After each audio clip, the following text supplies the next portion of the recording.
SEC schedule for 2024 is released, and Alabama is going to have 8 SEC opponents. 4 of them are home opponents. Those are Georgia, Missouri, South Carolina, and Auburn. The away opponents are going to be Tennessee, LSU, Vanderbilt, and a school that will be a newcomer to the SEC in 2024, Oklahoma. This schedule it shows an even balance of tough opponents and, I hate to say cakewalk, easier opponents. We're going to get Vandy, we're going to get Mizzou, but we're also going to get Georgia, LSU, and Tennessee, as well as South Carolina. South Carolina has been on the rise the past couple of years, and the trend seems to continue. It's going to be in 2023. Those who say that Alabama is afraid to take on tough opponents, what do you have to say about this? Another good thing I like about this schedule for 2023 is that it's going to protect the precious rivalries that we enjoy for at least this 2024. We're still going to get Tennessee, we're still going to get LSU, and we're still going to get the Iron Bowl against Auburn.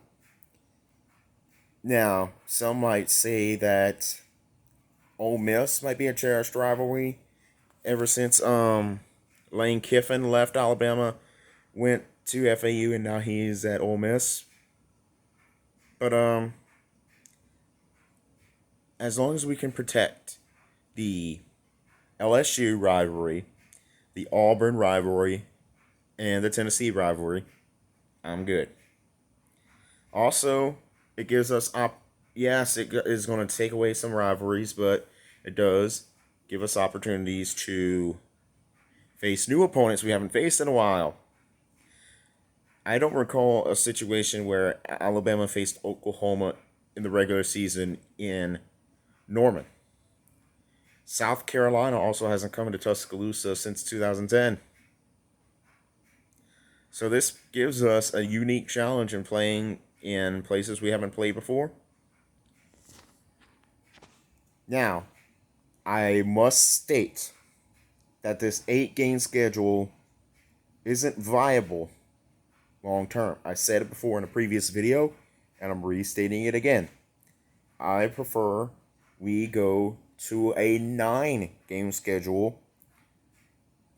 If you don't remember, there was 2 scheduling models that were proposed for the SEC after 2024, which is when Texas and Oklahoma are going to join. One of them was the 1-7-7 model, where each team gets one protected opponent, and the other 7 each year are determined on a rotation. And the other was the 3-6-6 model, where each team gets 3 protected opponents, and then the other 6 are determined year to year on a rotation. I prefer the 3-6-6 model, not only to protect the rivalries, but to ensure variety in the schedules. It's interesting to be able to take on Georgia, although I kind of wish we could have gotten them in Athens, since we hadn't played them in Athens since 2015. And now when he did get South Carolina at home for the first time since 2010, but I do wish we could get some variety in the schedule, because I'm not sure how many of you are aware, but in the current scheduling model for the SEC, which currently has the West and the East divisions, so it's going away after this year. There's no more divisions, but each team in each division, you play the divisions, your opponents in the division.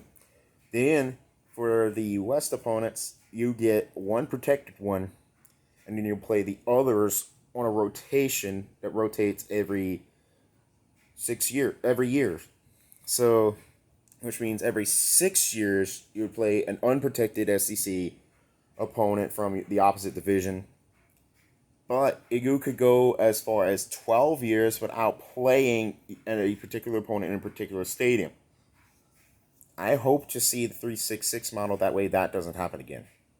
But anyway, I'm excited for the 2024 schedule. I hope we get to see the 366 model. But first, we got to take care of some business. The 2023 season is approaching.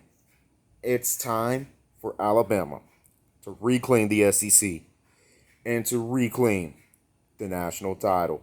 We coming, baby. We may lose some. I'm not necessarily sure if we're going to win the national championship. I hope we are. But we are not afraid of any opponent. All right. So between now and when the season starts, I promised I would do some prediction videos. I was hoping that this coming video was going to be a prediction video, but big news broke, so I had to come in on here and cover it. So the next video, barring more major SEC or college football news, is going to be a prediction video. I have selected LSU for the first prediction video.